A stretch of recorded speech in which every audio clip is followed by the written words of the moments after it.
The goal of central banking is to keep wealth concentrated with a small group of people.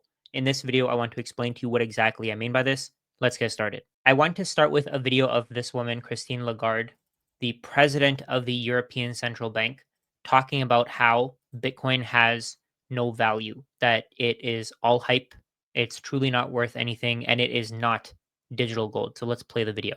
You mentioned that that you think that it has no intrinsic value, which I personally do not agree. When you were as a guest on College Tour 3 years ago, I asked you what you think of cryptocurrency and bitcoins, and this is what you had to say at the time. I actually have a son who invested in cryptos, yes. So I follow very carefully. And what have you taken away from that? That I would not put my finger in there. I've said all along that crypto assets are highly speculative, very risky assets.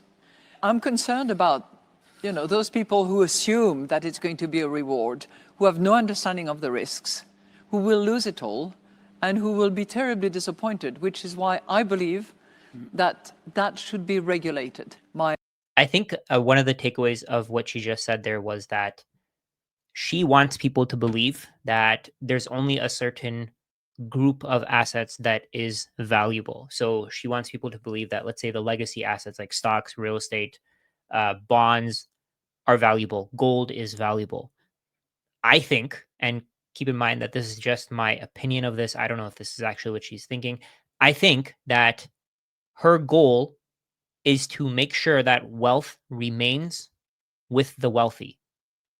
Because if we start believing, so if me, you, the regular people who have less than like $100 million net worth, anybody on earth with less than $100 million net worth, if we start believing that Bitcoin is valuable, it destroys every other asset market. It kills the stock market, because if we're not blindly buying stocks with every single paycheck, if we're not fighting to buy every single rental property that we can get, the entire real estate and stock market would collapse because no more money is going into them. If we start focusing our energy towards Bitcoin, it moves the wealth from the wealthy, from today's wealthy, to Bitcoiners. This is a massive wealth transfer, and she wants to stop it from happening because she knows that the wealthy don't really own Bitcoin. Most of the Bitcoin is held by regular, everyday people. She wants to make sure that the wealthy can buy as much Bitcoin as they can before this thing goes mainstream.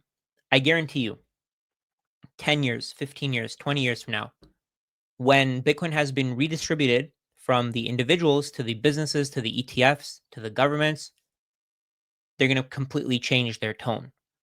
They're not going to be talking about Bitcoin this way. They're going to be talking about Bitcoin as the best collateral in the world.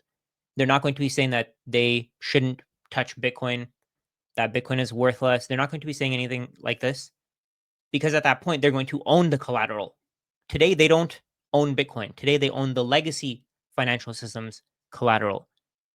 They want you to continue to believe that that collateral is valuable because the value of that collateral is subjective. If we stop believing that it's valuable, then it stops being valuable. If we stop believing that the currencies in the system are valuable, they stop being valuable. Let's go back to the video. Very humble assessment is that it is worth nothing. It's based on nothing. There is no underlying assets to act as an anchor of safety. If the day when we have the central bank digital currency out, any digital euro, I will guarantee. The funny part here is that euros have no intrinsic value either. She's saying that she will guarantee it. What's she going to do to guarantee it? How is she going to guarantee it? She's one person out of 8 billion people. What happens if she dies? Who's going to guarantee it then? I think the wealthy want you to continue to believe that fiat currencies are valuable because that means that they can keep borrowing more and more money and they never have to pay it back. The world is something like $300 trillion in debt. So we owe money. We owe $337 trillion, some number along those lines. But who do we owe it to? We owe it to our future selves. We owe it to future generations because we keep bringing future consumption to the present. Today's society is built on instant gratification, and the euro is an example of that. So she's trying to convince you that the euro is valuable, but Bitcoin isn't valuable. It's because she knows that her friends and her family and all the rich people she knows can borrow euros and have them created out of thin air. And that's a wealth transfer from the poor, so me and you, to the rich. If we save in euros, if we save in dollars, we're allowing the wealthy, so her group of people, to take our wealth from us. So the central bank will be behind it. And I think that's vastly different from any of those things. I could repeat exactly the same thing. Really? Yeah. I'm just asking because do you know the value of the Bitcoin then? This is in May 2022. I know. And Look, to tease you a little bit, we got the graph. Here, this is the graph. Yeah. So this is, let me point it out, this is like May 2022 when we spoke to you. 35,000, I think, for one Bitcoin, and now it's over 100,000. Yeah. So your son, is he crying all the way to the bank with his crypto? He doesn't want to talk to me about these things anymore. He was very upset that I spoke about him. Really? Yeah. So you have no idea where he is right now? People decide to invest in whatever they want to invest, but all I'm saying here, and I repeat it, is that there is no underlying value to it. It may well be that it prospers. It may well be that it...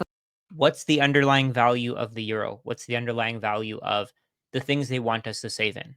lasts forever, but it may well be that it collapses as well. It's a risk, but the crazy thing is that she's saying that the Bitcoin network is a risk. She's saying that owning Bitcoin is a risk, but the euro is guaranteed to lose value. They're celebrating low inflation. They celebrate that there's only 2% theft in the euro, 3%, 4% theft. They say how during COVID, it was 9%, 8%, and today it's only 2%. So they've decreased the amount of money that they steal from you from 9% to 2%. In reality, though, we should be deflationary. The world should be getting cheaper over time. We should be becoming more prosperous. Future generations shouldn't be struggling more to have the things that they want.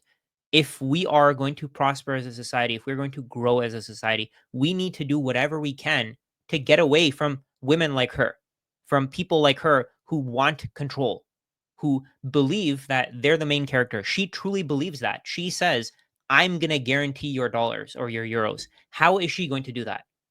Again, it's a joke that we allow people like this to basically govern us, to create our money for us. She's stealing as much money from us as possible. Her salary is theft. She shouldn't be getting paid the amount of money that she's getting.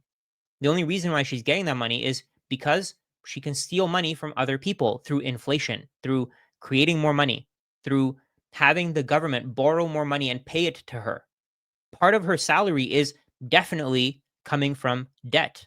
Let's go back to the video. As long as you are aware, you are informed, you know that it could go down, you know that it could go up. The euro is guaranteed to go down, and she's not going to tell you that. She's not going to say that because she doesn't want you to know that.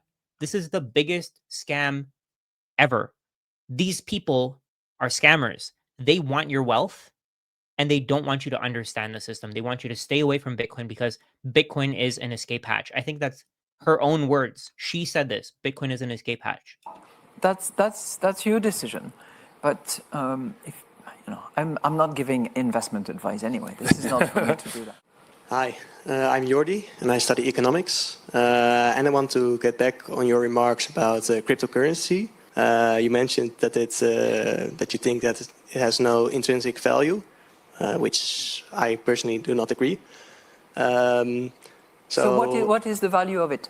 I think, especially in current environments we're living now with the inflation.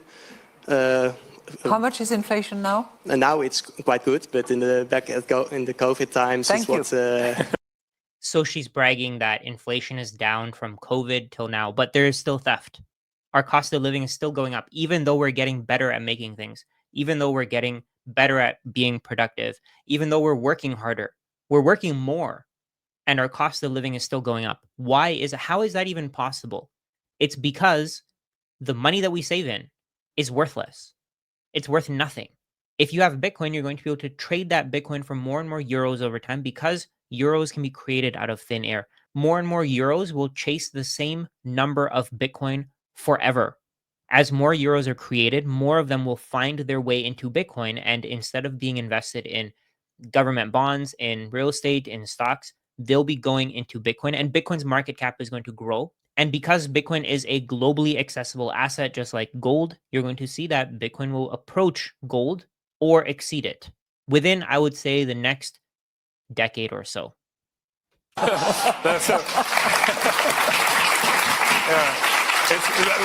She's truly proud that inflation is only 2% and that they're only stealing 2% from you to pay her salary.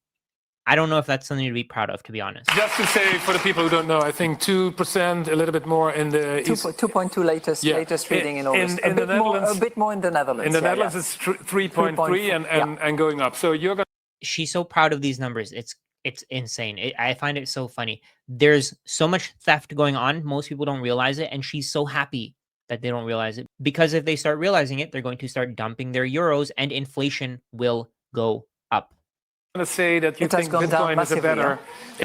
How many do you have, Bitcoins? Well, I'm not going to give you a number, but it's more than 90% of my portfolio. So, okay. So the question is?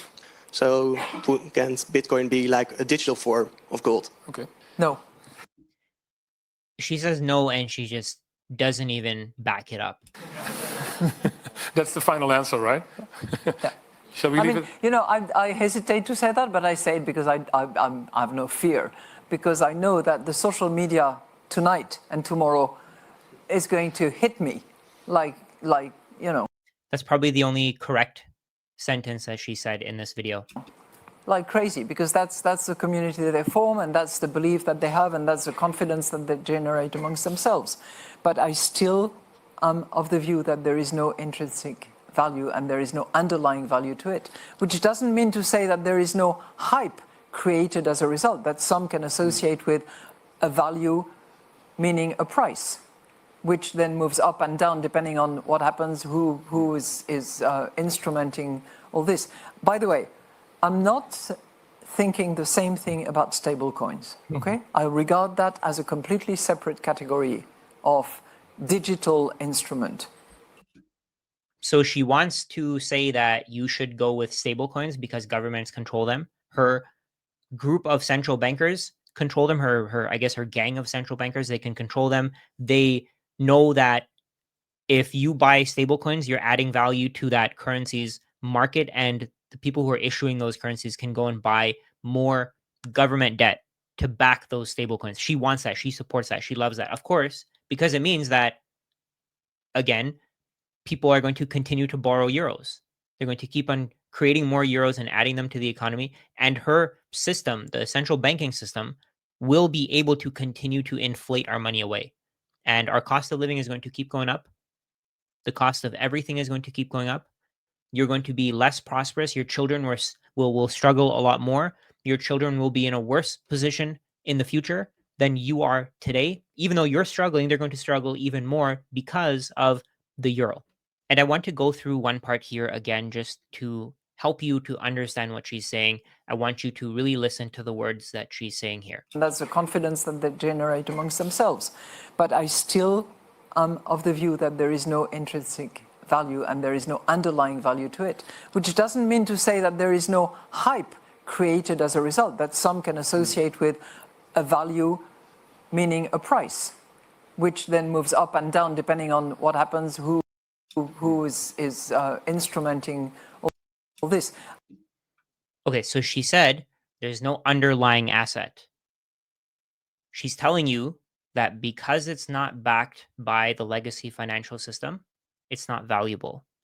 She wants you to stay away from believing that it's valuable because of itself, because of its own characteristics. She wants you to believe that money should always be tied to things that, let's say, wealthy people own. So the wealthy people own a bunch of gold. They can go to a bank, they can use that gold as collateral, they can take out dollars and they can spend those dollars and they can pay, let's say, 7-8% to borrow against that gold. They can do that with stocks. They can use a margin account. They can get the brokerage that they're with to create more dollars and give them to that person. I'm not sure if they create more dollars, but you get what I'm saying. They can take on margin loans against the stocks that they own. They can borrow against them. Same thing with real estate. The value of real estate keeps going up. It'll continue to go up forever. The current financial system is essentially backed by real estate. If real estate prices start collapsing, the legacy financial system collapses as well because all of the loans that they have are collateralized by real estate. If real estate prices start going down and people start defaulting on their loans, how are the banks going to collect their money again?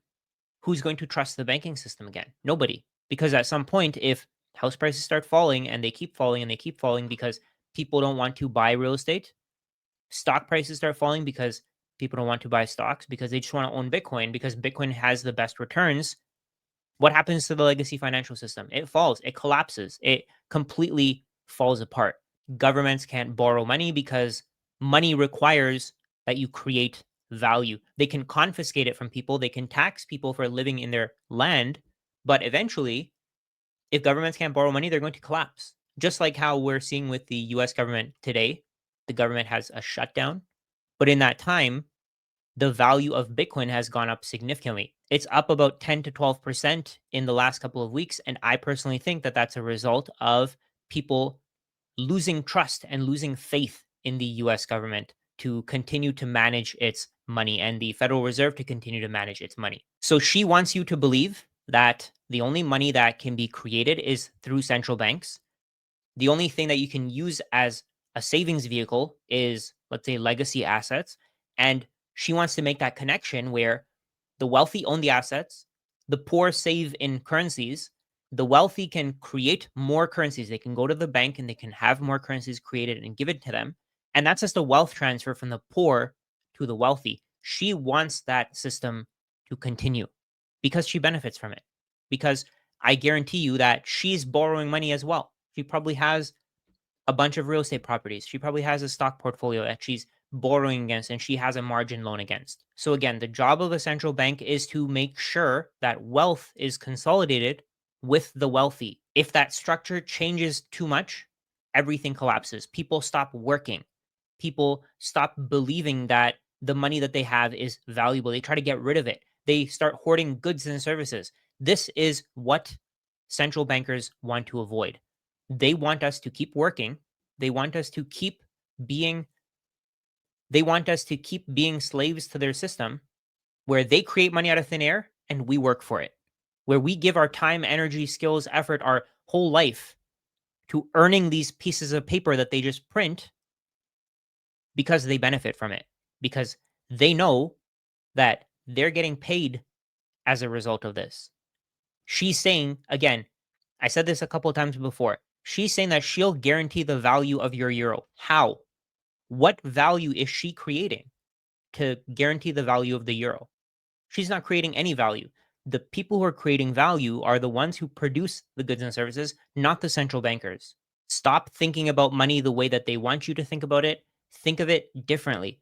Think of it as a way to get what you need out of life. Think of money as a way to design your life the way that you want it to be. If you save in a form of money that's guaranteed to lose value every single year, like the euro, the dollar, the pound, all these currencies that governments and central banks create, if you save in these currencies, you're going to see that your wealth is going to decrease over time. You're going to have a lower standard of living, and you're not going to be able to pay for the things that you need to survive. This is a guarantee. I'm telling you this right now. In 10 years, the people who watch this video are going to see that their cost of living has gone up massively compared to whatever it is today. It'll continue to go up because, like I said, more euros, more dollars, more pounds can chase the same number of goods. Euros, dollars, pounds, all these fiat currencies can be created out of nothing. They're basically a push of a button, while everything else takes time, effort, and energy to create. You need time, energy, and effort to create food.